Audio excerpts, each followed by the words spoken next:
As desobedientes têm o apoio do novo Toyota BZ4X. Está a ouvir isto? É o som do novo Toyota BZ4X 100% elétrico a chegar. Silencioso, mas com toda a confiança de quem chega mais tecnológico, eficiente e conectado. Marque já o seu test drive gratuito e descubra todas as novidades do Toyota BZ4X em toyota.pt. E quem era ao certo esta mulher? Contra um tempo e um país que não a quis ouvir.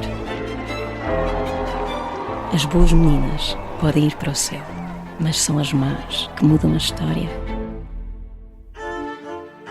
Aos 10 anos, já dominava o latim e o inglês, além do alemão, sua língua materna, na qual escrevia de forma irrepreensível.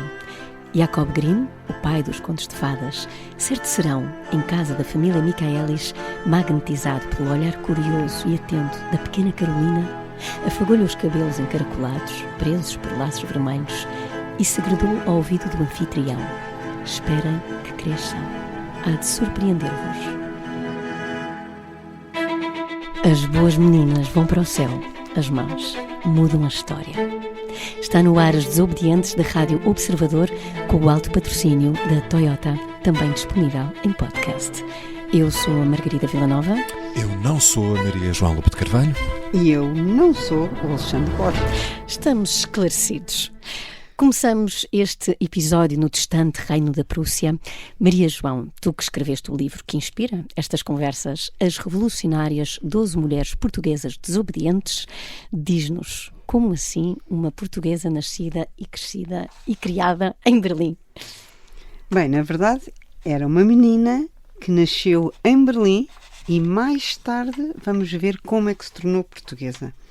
E nasceu em Berlim, no que antigamente se dizia Reino da Prússia, e numa família altamente colocada culturalmente e intelectualmente também, e numa família ligada à educação. Era tudo menos brilhante ali, ok? Não havia ninguém que não fosse brilhante.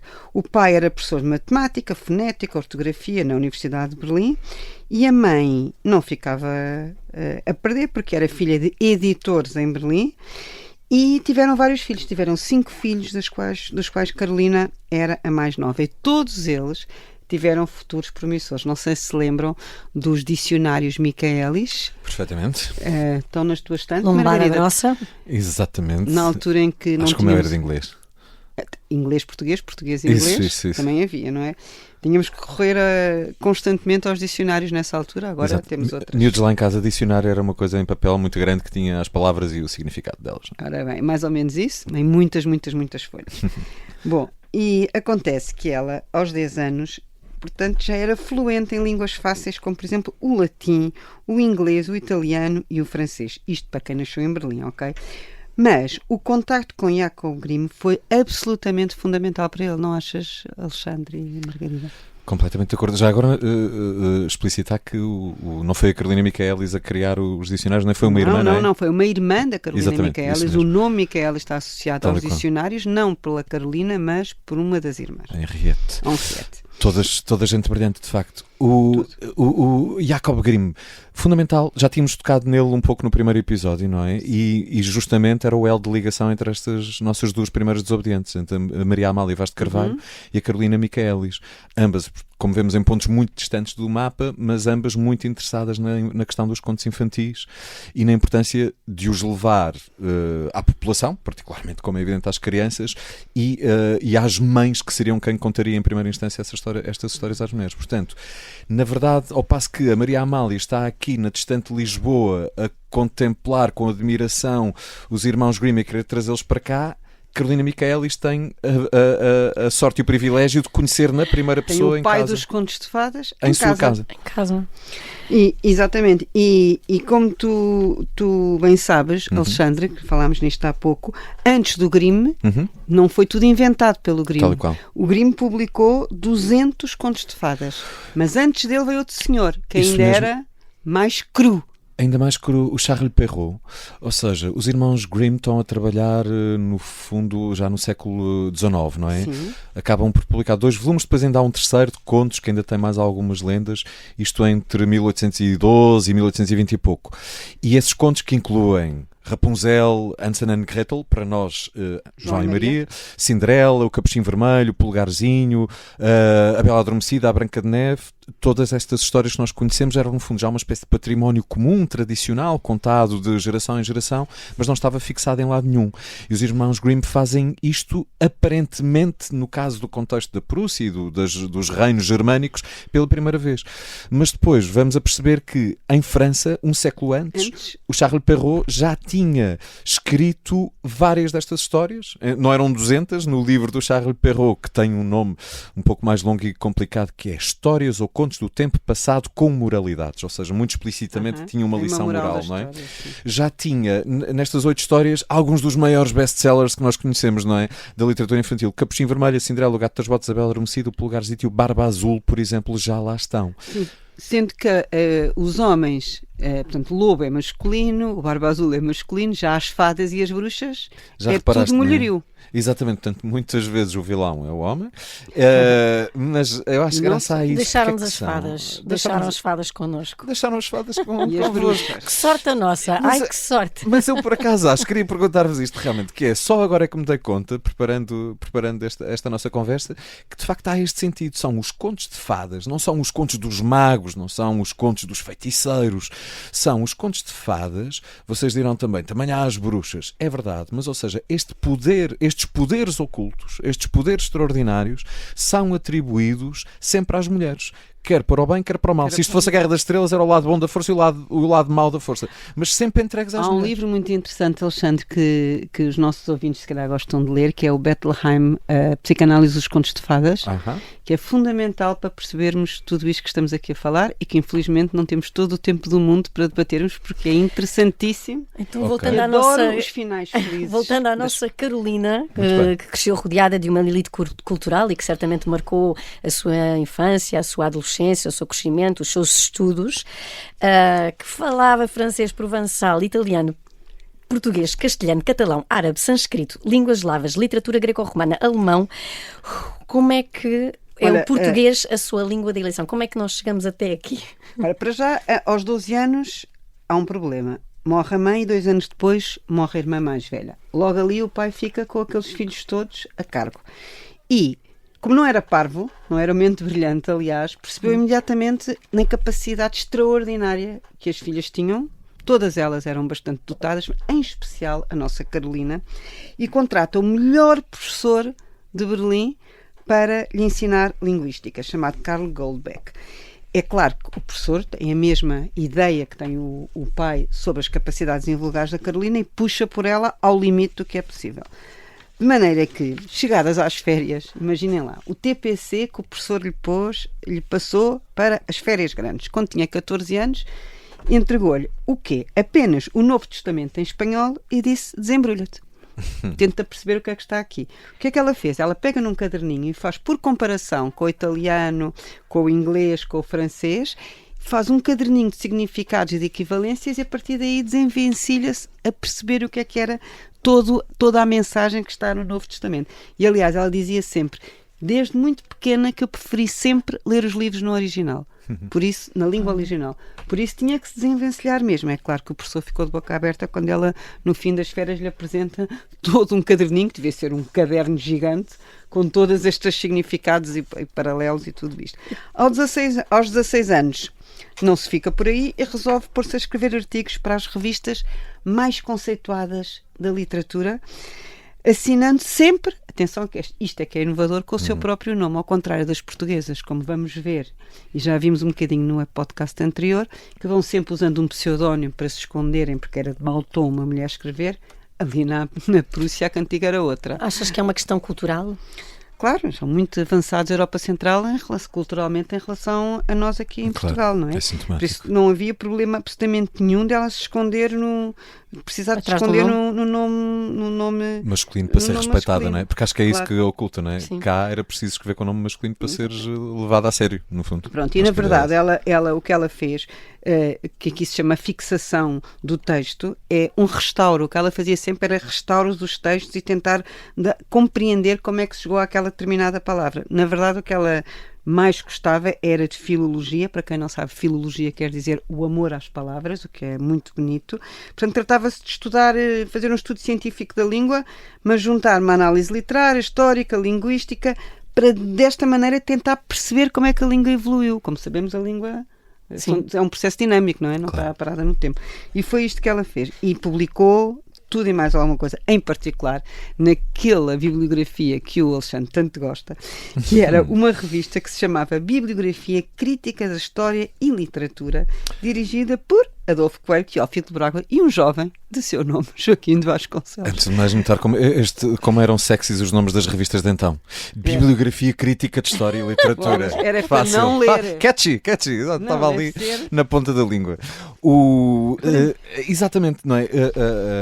Nos seus múltiplos interesses culturais, Carolina Micheli já tinha chegado também a Camões, e é assim que se começa a interessar pela literatura, pela língua portuguesa, pela cultura portuguesa. Não é? Aliás, chamava-lhe uma expressão absolutamente linda e poética, o príncipe dos O poetas. príncipe dos poetas, não é? Não é Agora repare, não é pouco, para a Carolina Michaelis, para alguém não tão é? culto, não é? Tão culto, É um chamar grande. ao Camões o príncipe dos poetas. Não, É uma isso mesmo. prussiana, dizer, um Com príncipe, tanto poeta por aí. sem pudor nas palavras. Não, com tanto príncipe por aí, na Europa toda. Ela e nos escolhe o contos Camões. de fadas. Ela escolhe o Camões. Fantástico. E a partir daí, quando começa a trabalhar o Camões, começa também a colaborar com esta revista portuguesa, não é? Uma das muitas publicações para as quais trabalha. E é aí que ela se depara com uma polémica em torno de uma tradução do Fausto do Goethe, feita por um célebre escritor português da época, António Feliciano Castilho. E a polémica tem a ver com o quê? Com o facto de a tradução ser para muitos especialistas em Portugal mal feita, infiel, cheia de ideias do próprio tradutor e não do autor. E a Carolina interessa-se por isso e acompanha particularmente as respostas deste crítico e musicólogo e historiador chamado Joaquim de Vasconcelos. Muito importante na sua época. Nunca nos podemos esquecer que Joaquim de Vasconcelos era um figurão. Figurão do norte. Figurão do norte. Figurão do Portugal. norte, mas um figurão que era músico Isso. e que era um chamado cromo, passando a palavra, em História da Arte. Aliás, ele dizia aquela frase que eu acho linda: não existe História da Arte sem um lápis. Se não se sabe desenhar, não se pode saber História da Arte. Aqui fica. Essa é uma definição muito bonita. O José Sim, Augusto mas de França. tudo, ele tocava vários instrumentos, Tal do não qual. é? Não era só- Literalmente, acho eu. O José Literalmente. Augusto de França chamou-lhe o pai da História da Arte em Portugal. Pois. E o Ramalho Ortigão dele chamou-lhe o mestre de todos nós. Tinha o cérebro mais ricamente fornecido de factos que ele conhecia. E já agora, acrescento, tinha um feitio de cão. Como é de esperar de uma pessoa destas, não é? Pior Então, não feitio do não mundo. foi pelo feitio que a Carolina se apaixonou por Não ele, certamente. conhecia, Foi foi pelo- por carta. Exatamente, foi pelo intelecto, não é? Já agora, o Joaquim também tinha estudado na Alemanha, tinha estudado em Hamburgo, que ainda não era Alemanha então, não é? Tinha estudado em Hamburgo, portanto também era um especialista em alemão. Sim, e é isso eles mesmo. falavam os dois, tanto português como alemão, como línguas maternas. Então a quase. Carolina decide escrever, não é? Vivíamos nesse bonito tempo das Quantas? cartas. 200 cartas. 200 cartas? Digo eu, agora estou aqui a exagerar. Ou não as contei. Trocaram Mas- muitas cartas, não é? Começam esse amor Saudosas epistolar. cartas, hein? Todos nós tínhamos este amor por carta. Eu tinha, pelo menos. Eu ainda guardo cartas. Eu já não guardo nada. Gastaste isso fora. Eu És uma já para insensível. guardar a memória na minha cabeça, sabe Deus. Mas as cartas eram um monumento ao romantismo. Tal e qual. E neste caso, carta para lá, carta para cá, carta para lá, carta para cá, devem-se ter ambos apaixonado pelo Pelas ilustre- palavras, pelas palavras. Sim, então não é a filologia que é o amor às palavras. Tinham este amor às cartas, às palavras, e até que Joaquim de Vasconcelos não aguentou mais o suspense e E- põe-se a caminho, digo eu, com o anel dentro da algibeira, mas já estou a fazer um conto de fadas, não é? Não sabemos, mas põe-se a caminho de Berlim para conhecer a mulher que lhe fez acordar todos os sentimentos. Toda uma epopeia. Queres contar a viagem, Alexandre? Foi uma viagem fácil. Nós hoje queixamos quando estamos assim umas horinhas no aeroporto à espera e o voo está atrasado ou qualquer coisa. E esta viagem neste tempo fazia-se assim, de forma muito simples. Demorou 13 dias, não é? 13. De Lisboa a Berlim. Seria mais fácil fazê-lo de outra forma se todos os transportes estivessem a funcionar. Mas, por exemplo, o comboio estava interrompido na passagem entre Espanha e França, porque estava a haver uma guerra, a Terceira Guerra Carlista. Estas guerras chamam-se assim porque eram sempre disputadas por um tipo chamado Carlos, que não era sempre o mesmo. Isso é surpreendente. As 3 guerras carlistas têm 3 Carlos diferentes envolvidos. Neste caso, era um Carlos descendente dos Bourbons, que se reclamava herdeiro do trono de Espanha e já agora do francês também, mas que nunca conseguiu os seus intentos. Fazia uma guerra de guerrilha nos Pirineus, onde era mais fácil, digamos, fazê-la, e daí a circulação aí estar interrompida. Ele perderia. Isto é na altura em que Espanha tem a sua primeira tentativa de implantação da República, que demora 11 incríveis meses, mas de qualquer modo a circulação dos comboios está suspensa e Joaquim de Vasconcelos vai em busca da sua Carolina a cavalo. E não nos custa admitir o que terá sentido quando tocou à porta. Alguém lhe veio abrir a porta, certamente não a Carolina, e terá ficado, não sei, o que achas tu, Margarida? Sei que, bom, acho que certamente caíram nos braços um do outro. Eu que sou uma romântica profunda. O que sei é que deu em casamento.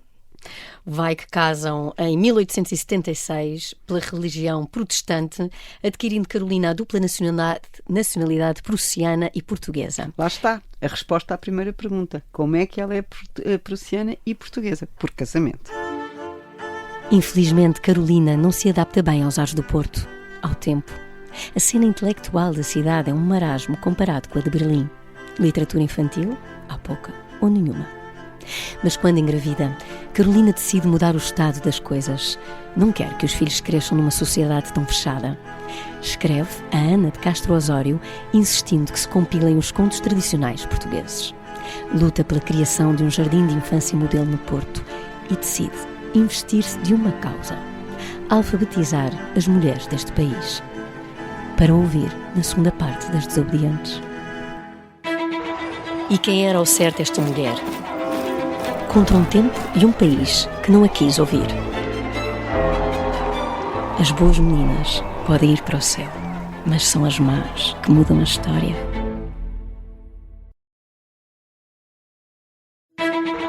E quem era ao certo esta mulher? Contra um tempo e um país que não a quis ouvir. As boas meninas podem ir para o céu, mas são as más que mudam a história. Estamos de volta para a segunda parte da história de Carolina Michaelis, um apelido que muitos conhecem pelo menos de uma grossa lombada na estante dos pais ou da biblioteca da escola. Carolina nasceu na Prússia. Primeiro descobriu a poesia de Camões, depois o amor de Joaquim de Vasconcelos. Veio para o Porto e ei-la, agora a caminho de Lisboa, para ajudar a alfabetizar o país. Alexandre, ainda estávamos assim, então, como dizer, em vias de desenvolvimento cultural neste país? Estávamos de facto, e é assim um bocadinho chocante, para dar um exemplo, e particularmente na questão das mulheres. Recuando 50 anos no tempo, que obviamente a história é pouquíssimo, havia uma grande cantora portuguesa, cantora lírica, chamada Luísa Todi, uma celebridade à época, não é? Tinha esse nome Todi porque era do marido, um violinista italiano com quem casou, depois foi viver para o estrangeiro e portanto ela já cantava nas maiores salas da Europa, e quando vem a Portugal, regressa pontualmente para atuar no batizado de uma filha do então príncipe Dom João, futuro Dom João VI, precisa de uma autorização especial da própria rainha, e à altura era rainha uma mulher, Dona Maria I, para poder atuar em público, porque então era proibido no início do século no século XVIII, ainda era proibido, no início do século XIX ainda era proibido às mulheres atuar em público, subirem a um palco. Isto é inacreditável, não é? Para teres uma ideia. Depois outras coisas. Tu tinhas, depois no tempo do Marquês, tens a expulsão dos jesuítas. O Marquês é aquela personagem ultra polémica, fez coisas, na minha opinião, magníficas, mas também fez coisas terríveis. Os jesuítas jesuítas tinham a seu cargo a educação do país. Então, com essa expulsão, tu tens um enorme retrocesso na educação em Portugal, a este ponto. Agora, avançando um pouco no tempo, quando chegarmos ao fim da monarquia, quando chegarmos, portanto, a 1910, data que Carolina Miquelis ainda vai perfeitamente viver, tens 75% do país é analfabeto. Okay. Isto comparado com 1% em Inglaterra, com 0,5% na Suécia, que eram os países de longe mais desenvolvidos neste sentido.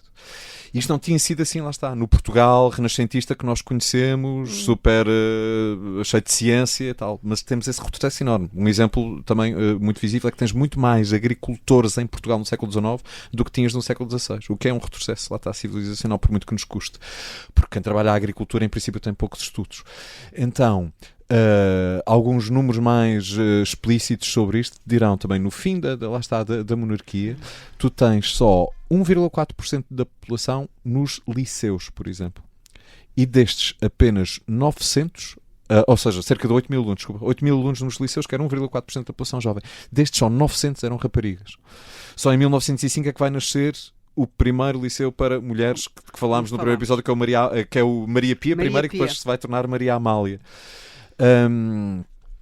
E mesmo com todo o esforço durante a Primeira República, esforço também da própria Carolina, só se conseguirão alfabetizar mais uns 7% da população, porque está tudo de tal modo por fazer. Tens 1 milhão de jovens em idade escolar, é preciso criar professores para toda esta gente e, portanto, não se faz isto de um dia para o outro. E só temos uma universidade, pela qual também passaremos neste episódio, que é a Universidade de Coimbra. Mas este é o cenário.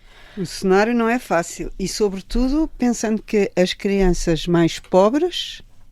Então, se fôssemos a ver o analfabetismo nas aldeias, no país, no interior do país, era ainda muito maior do que nas grandes cidades e era sempre pior para as franjas de população. Exatamente, mais pobres, tal e qual. Que é muito injusto. Muito injusto, exato. É justamente aquelas que mais precisariam de armas para subir na vida, não é? Não tinham, porque a educação muitas vezes, então para as mulheres era feita em casa, para as meninas, portanto eram as famílias ricas que podiam pagar isso. Só as famílias ricas é que as filhas sabiam ler, escrever, contar, tocar piano, etc. Era muito injusto e foi contra isto que a Maria Amália se batalhou, contra isto que a Carolina se batalhou e todas as outras que vamos vir a seguir, por isso vale a pena sempre focarmos nestes números. Exatamente, portanto este é o choque que a Carolina Miquelis apanha quando chega a Portugal. Quando chega ao Porto. Quando chega ao Porto em particular. E quando depois... Sim, porque em Berlim deves ter, na Prússia devia ser à volta de 1% também ou 2%. Pois era... Devia ser uns números Exatamente, tal e qual. E é este choque que ela encontra quando chega a Portugal, primeiro inicialmente no Porto e depois muda-se com a família para Lisboa. E quais é que são os primeiros passos em Lisboa? Como é que era a vida dela? Primeiro, ela que vinha cheia de ideias, não é? A literatura infantil, de fazer um jardim de infância, de encontrar uma cidade mais aberta, enfiada no Porto. Eu gosto muito do Porto, mas naquela altura, para uma rapariga vinda da Prússia, não devia ter sido uma coisa muito fácil. Entretanto, resolve vir para Lisboa. E reparem o maridão que ela tem. O maridão. Ele é que tem uma grande mulher, desculpa. Também, mas ela tem um maridão. Vem para Lisboa com ela, porque o capricho, entre aspas, da Carolina era fazer o quê? Era trabalhar no que viria a ser o cancioneiro da ajuda. E o que é isto? Isto é o maior códice que existe de poesia medieval portuguesa. Lembram-se das cantigas de amigo e das cantigas de amor que todos estudámos. Agora imaginem, documentos em pergaminho, em escrita há flores de verde pinho. Portanto, era um documento em pergaminho, em escrita gótica, das cantigas de amor do século XIII, escritas pelos trovadores, como sabemos, galaico-portugueses, em que ela fez só e mais nada um trabalho de reconstituição das partes truncadas, das lacunas, por comparação com outras poesias da mesma época.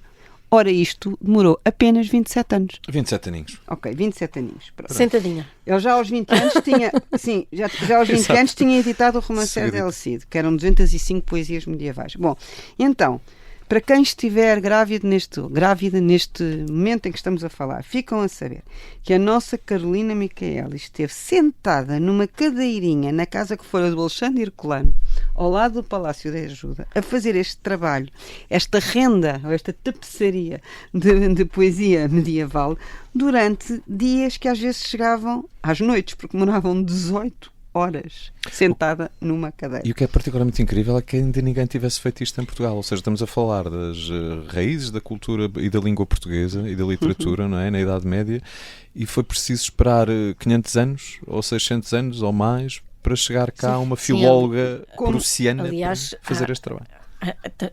Muito lhe devemos, porque muitos dos erros históricos foram corrigidos pela própria.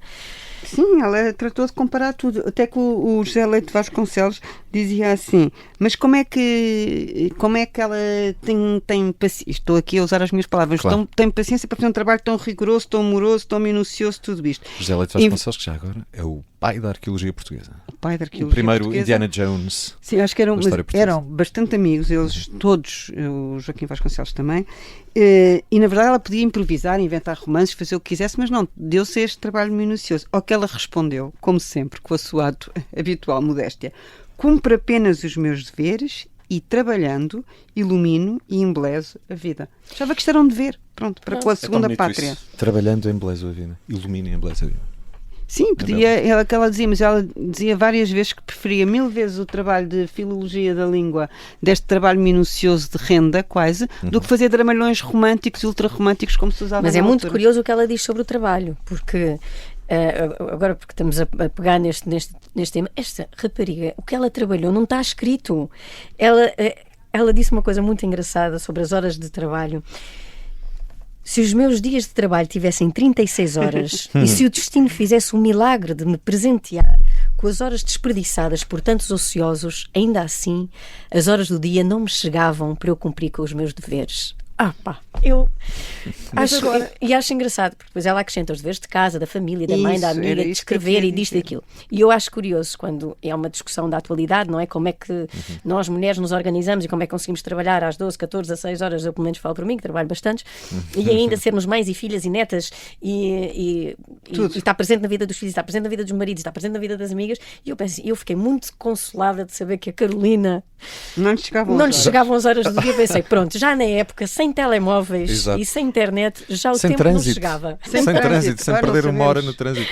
Não sabemos, mas era, como dizia, uma espécie de fada que a Alemanha tinha mandado a Portugal para fazer o trabalho que os portugueses não queriam fazer. Muito simples. E, às páginas tantas, no final e por volta do final do século XIX, ela é doutora honoris causa em filosofia pela Universidade de Friburgo, o que foi um marco importantíssimo, não é? Agora, uma coisa um pormenor que vocês vão todos gostar, é que ela também tinha a veleidade de escrever livros de receitas. Eu vi. Mas que acrescentava sempre qualquer coisinha, porque não era nada rigorosa como era com a poesia galaico-portuguesa, não é? Portanto, ia acrescentando um sal a mais, um tempero a mais. E gostava de cozinhar. Sim, e gostava de cozinhar, gostava sobretudo da quinta dela de Águas Santas, ali ao pé da Maia. É na Maia, exato. Sim, e gostava muito de E lá qual estar era a com a especialidade família. da Carolina Miquelis? Ela fazia um bocadinho de tudo, mas dizia a amiga dela, a grande amiga dela alemã que a vinha visitar, que ela era ora uma gramática em português, ora uns sonhos de bacalhau.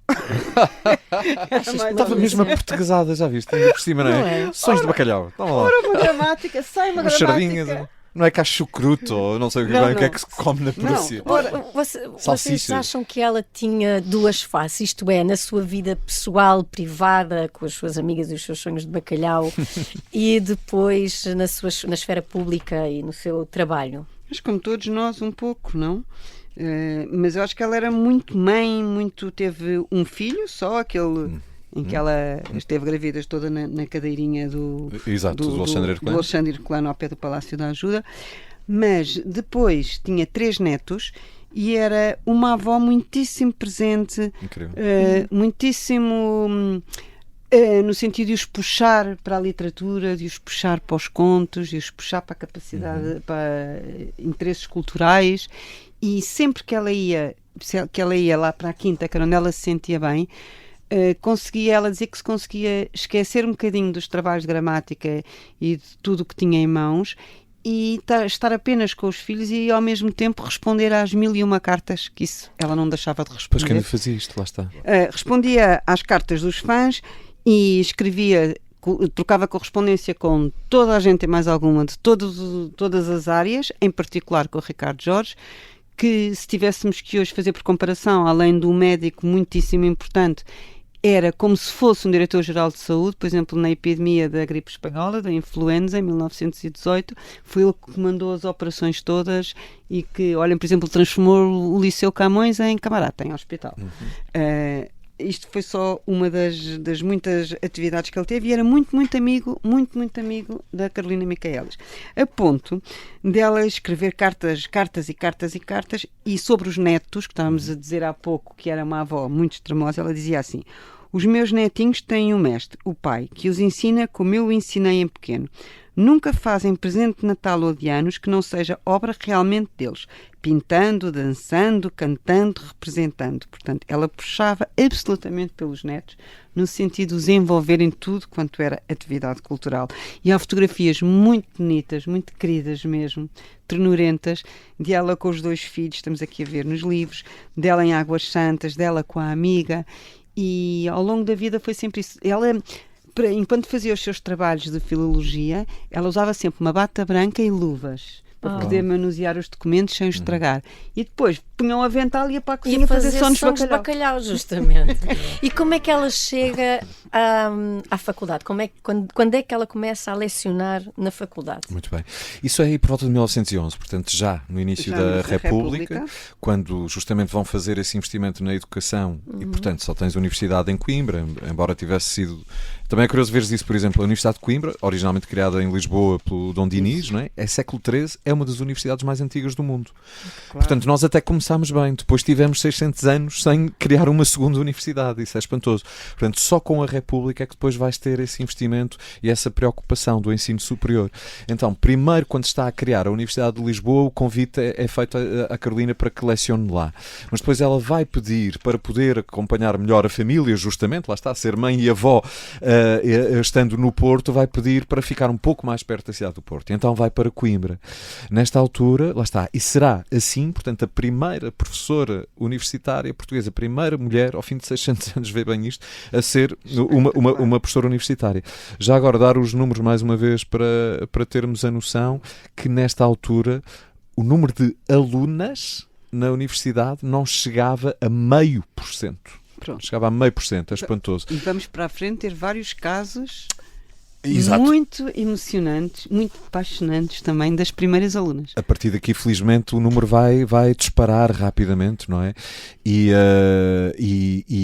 vai... Lá está o que nos traz até hoje, quer dizer, felizmente as mulheres têm até uma maioria. Já agora, a Carolina dava 5 cursos. Isto, de facto, é uma sobre filologia românica e portuguesa e 3 de língua e literatura alemã. Mas olha que pegando nesse 0,5% que estavas a falar, isso foi das coisas que me chocou, porque no final do seu percurso enquanto professora, a turma o número de miúdas, meninas, raparigas, mulheres, eram 70 raparigas para 1.200 rapazes. Agora se calhar é o contrário. Olha a discrepância. Agora certamente as médias, pelo menos é verdade, as raparigas têm umas médias mais elevadas que os rapazes, mas não sei se em todos os cursos, mas pelo menos aqui na faculdade a coisa... Mas não era, ela não, ao princípio ficou um bocadinho pé atrás de ir dar aulas, ela gostava mesmo do trabalho. Ela disse uma coisa genial que eu acho que vou adotar para a minha vida. O quê, Margarida? Ela diz, não vou de gosto. Não vou de gosto. Eu adoro isto. Tu vais trabalhar hoje, Margarida. Eu vou, mas não vou de gosto. Não, mas nós aqui viemos de gosto. Nós estamos. Não estava a falar destas gravações, estava a falar de outras na minha vida. Olha, mas sabem, a propósito da República é que teve muita graça. Não vou de gosto.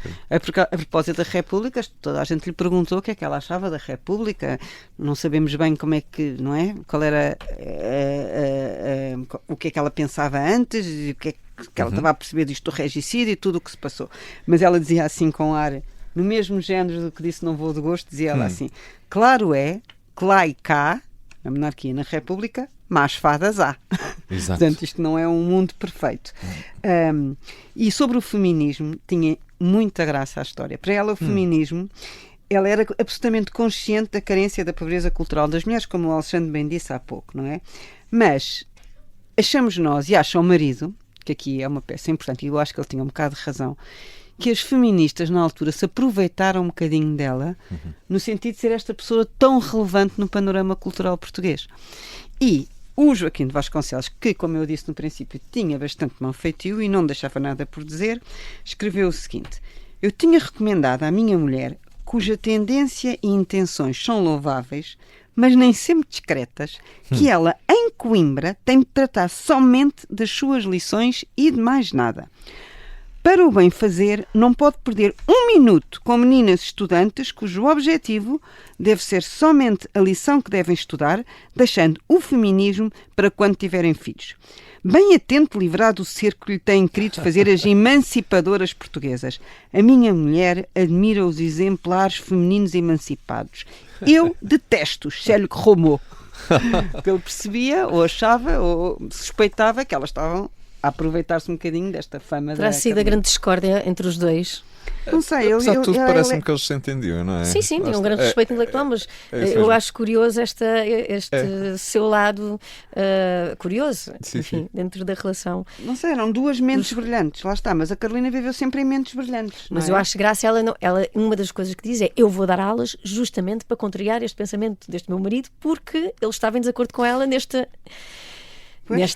ideia, neste princípio desta defesa do feminismo e dos direitos em relação às mulheres. Mas, mesmo assim, ele não consegue evitar que ela participe no primeiro Congresso Feminista de Educação.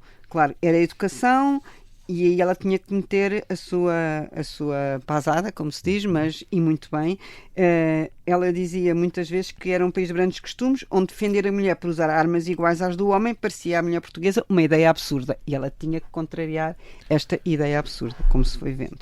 Já não temos assim muito tempo, infelizmente, estamos a terminar. A história dela é tão incrível que dava para mais, mas nesta altura ela já é, digamos, uma veterana na cena cultural portuguesa e, portanto, não sei. Mas há uma coisa muito importante, o número 159 da Rua da Sedefeita, no Porto, era considerada uma universidade ao nível de Coimbra. Que era a casa... Era a casa deles. Ela adorava receber, não é? Exato. Mas isto também já tínhamos visto, na elite cultural havia sempre estes saraus, estes salões, este hábito de receberem uns e outros, e portanto era um ponto de encontro, era no Porto, bem sabemos, mas entretanto a Carolina começou a adaptar-se, a conviver e a chamar as pessoas e a chamar as pessoas de nome, etc. Quando ela... Desculpa interromper-te, Maria João. Não, ia só dizer que foi interessante, houve a guerra, foi muito importante a Primeira Guerra, porque ela, como tendo duas pátrias, não era Alexandre, ela, Prússia e Portugal, havia ali um problema,